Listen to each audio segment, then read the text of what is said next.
meeting. Sister Shanice in the house. Thank you so much for joining me for another edition of the Sister Shanice Show. I am in Zimbabwe with a team of 37 wonderful delegates from the USA and the UK. And another honorable guest that we have with us here in Zimbabwe as part of the Starlight Global tour group is none other than Dr. Abu from Galaxy Afiwi. Dr. Abu. Budum, Sister Shanice. Budum, all the time. Dr. Abu, is this your first time here in Zimbabwe? Yes. But it doesn't seem like it's the first time, ain't it? Feel at home? Oh man, I'm telling you, it's one of the most. I travel many places in Africa, right down to the Gambia, where I used to say Gambia is a very peaceful place. But coming here in Zimbabwe, take it to a different level. Wow. You understand? Yes. The people are beautiful family. They're so polite. They're welcoming. You know, they just see us as their brothers and their sisters. There are no barriers between us. You know, we try and speak a little bit of the language. They love the fact that we're making the effort. They have made us feel so at home. You know, so if you want to come to Zimbabwe, don't feel that, you know, you're going to be out of place or anything at all like that. They are just going to welcome you here with open arms in the same way that they've welcomed us. And the thing is, Sister Shanice, they must not wait for the media to tell them to come, because the media will never tell you to come to Zimbabwe, you know. I mean, when we was coming, we expect riot down here, we expect drought, we expect all kind of things. It's wicked, you know. We are here to dispel the lies. All right. You know, and the reason why we were coming expecting drought, expecting riots and everything else, because this is the sort of thing you read about in the newspapers. Whenever they talk about Zimbabwe, you would get the impression that this place is actually falling apart at the seams. Well, you know, nothing could be further from the truth. This is a well-run, well-structured country. Yeah, the infrastructure is brilliant. We've travelled already, you know, hundreds of kilometres. The roads are wonderful. Yes, there are parts where they're doing road widening schemes because, you know, there's so much transportation that's going through the country and up and down on their roads. They're having to widen the roads, and that's a great thing. So yeah, it'd be a bit bumpy on those parts of the roads where they're widening it, but overall the roads are absolutely fantastic. Would you say so? And believe me, sis, you know, when as I said, come here and get this experience, it really shake up a lot of things. You understand? You know, to know that Zimbabwe is one of the main countries that try to maintain its even one African ways. Yeah. You know, see it. And Zimbabwe is a place where the Europeans don't want to let go. That's right. You understand? And you can see why. You can see why. Yeah. You know, when we was doing the tours, we were told this area here is mined for gold, and this area here is mined for platinum, and this area here is mined for asbestos, and this area here is mined for copper. This is a minerally rich part of the continent, and there's so many opportunities here for us as a people as well. So if you're in the diaspora, you've got professional skills and expertise, why not bring those skills and expertise here to Zimbabwe? You know, have some conversations with people in positions, or, you know, come and find out for yourself what opportunities, business opportunities there are.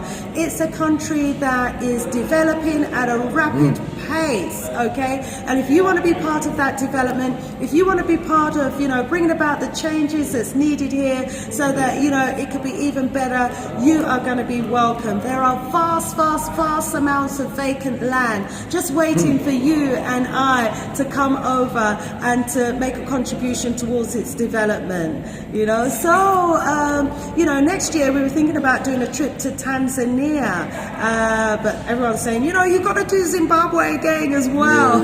Yeah. You see, in coming to Zimbabwe, you know, and realize that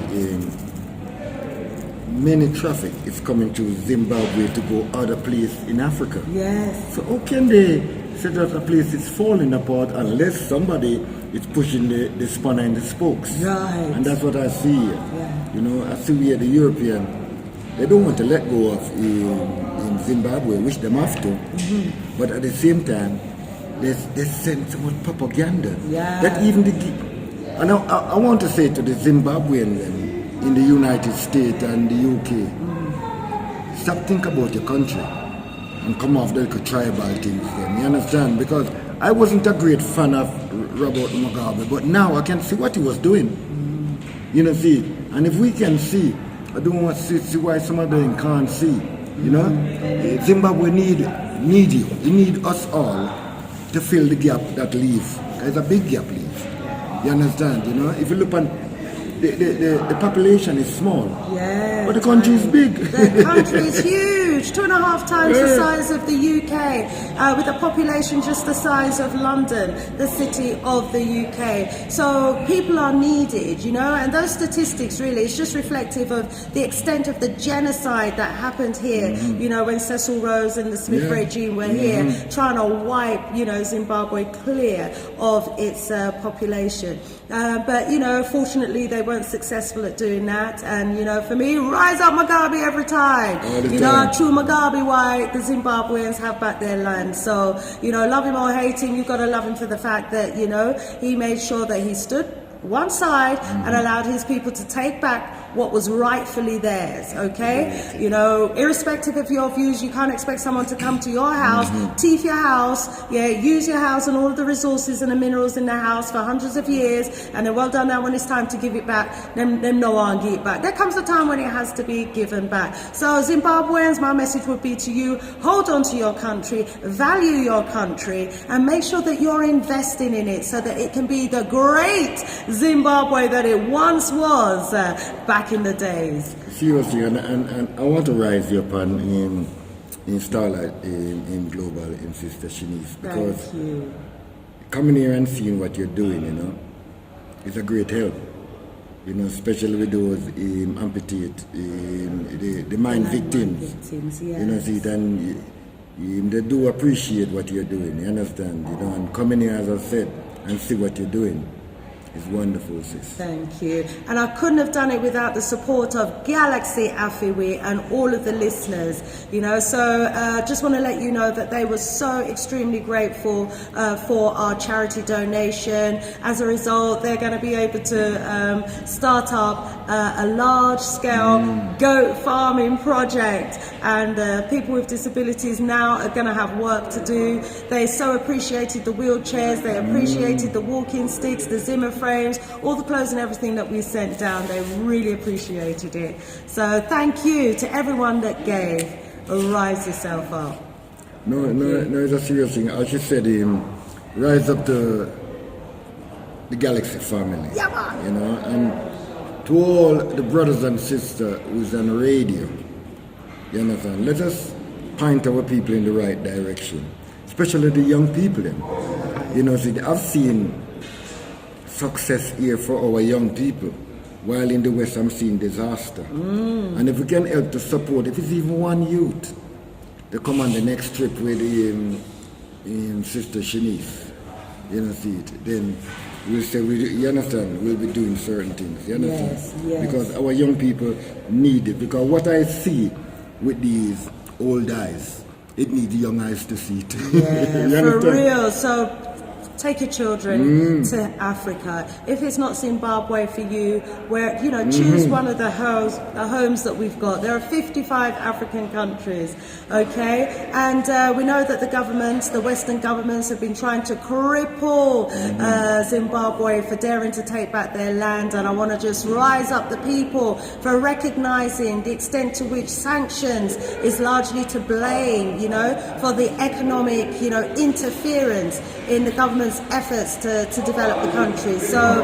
you know, for all of those of you who are going to be out on the 25th marching, you know, to get the sanctions lifted, we are with you. We are with you. All the time, all the time. All right. Dr. Abu, thank you so much. Anna, my sis, Anna. One love. All the time, one love. The great Dr. Abu. Budum. All the time.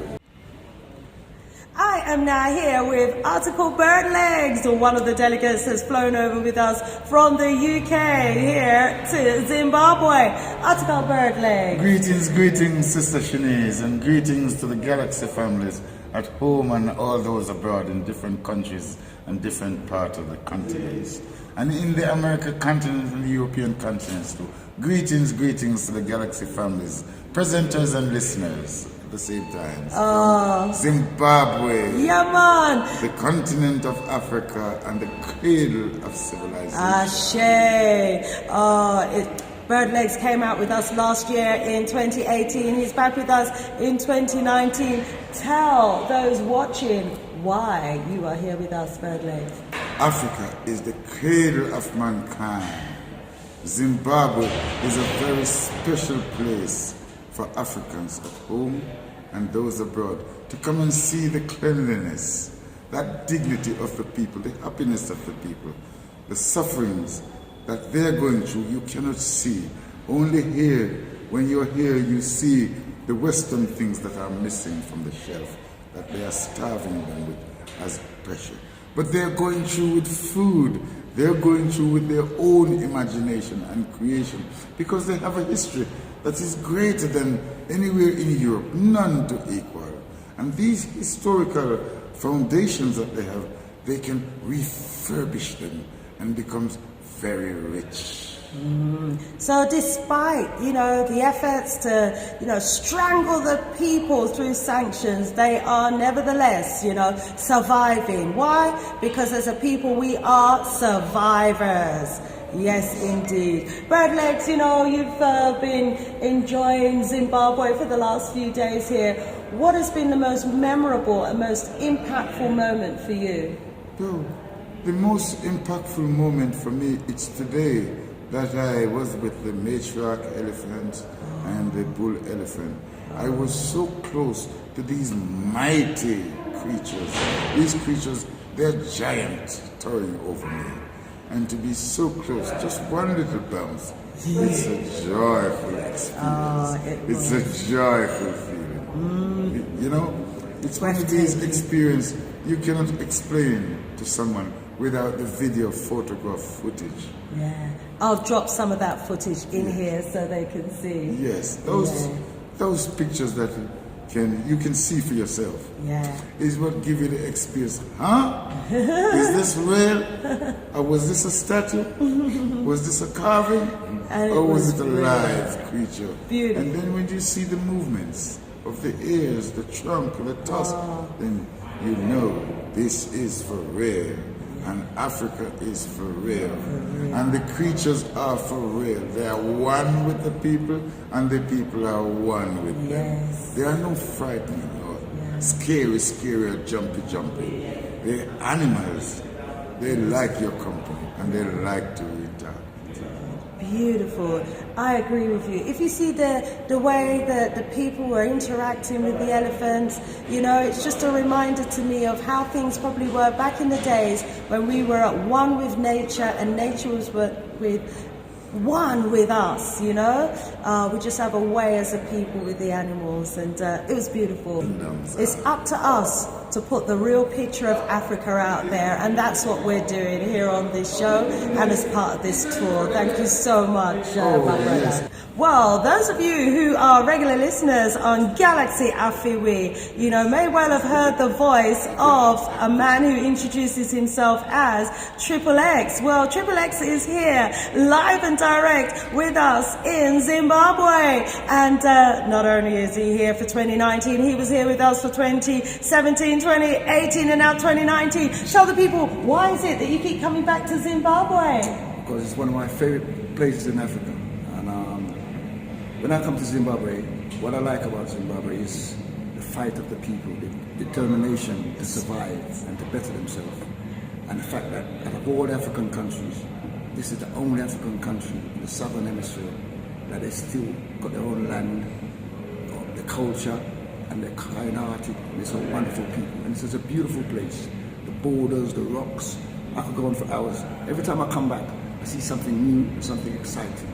And it's really, I can't explain. You have to come for yourself to see.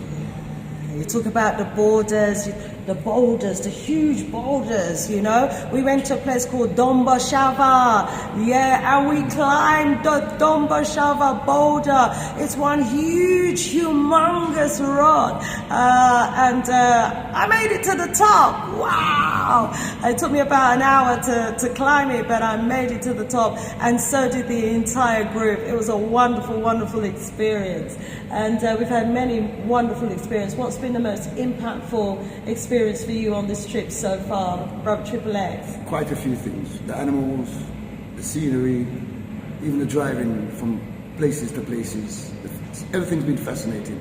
But the one thing I must say to our listeners in London and around the world, I'm very upset. Every year I come here and they keep saying the same thing. There's no food in the supermarkets. There's famine. People are starving. People are dying. And it's the most ridiculous and the wickedest lie you can think. And I don't know why this government and these newspapers keep doing this. It's horrible. So stop it. Come on. This is a wonderful country. Plenty of food, plenty of sunshine, plenty of everything. So we can come and enjoy it. True, true. You know, we've been in and out of the supermarkets every day, and I can tell you this, family, the supermarket shelves are fully stocked. There's loads of food there, imported from all over the world. Outside, you'll see the market stalls with the vendors selling their homegrown vegetables as well. So, yeah, the narrative that they, you know, write about Zimbabwe, you know, will continue to give a really awful false impression. And I know that it puts people off from coming here, but, you know, don't be put off. Check out the images, the pictures that we're showing you. Listen to what people who are visiting are saying for themselves, and don't believe the hype. We have got to take control of our own narrative. Yeah, so, so the most impactful moment for you, you said it's been a number of things as well, and you come back year on year, so there must be something that's pulling you and drawing you here.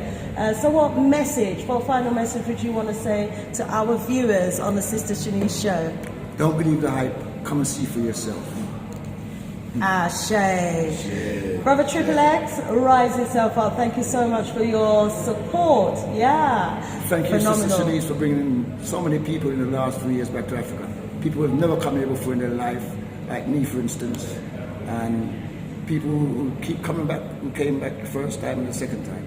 So wonderful thing you're doing, and keep it up. And may the ancestors bless you. Just walking in the spirit and the guidance of our ancestors, and you know what, for as long as they keep telling me to do it and instill in my spirit that this is something to do, I will do it. You know, it's an honor. And I think I'm almost at the 100 mark. I've almost brought 100 people here to Zimbabwe so far, so you know, it's been great. So thank you so much, Brother Triple X. Thank you.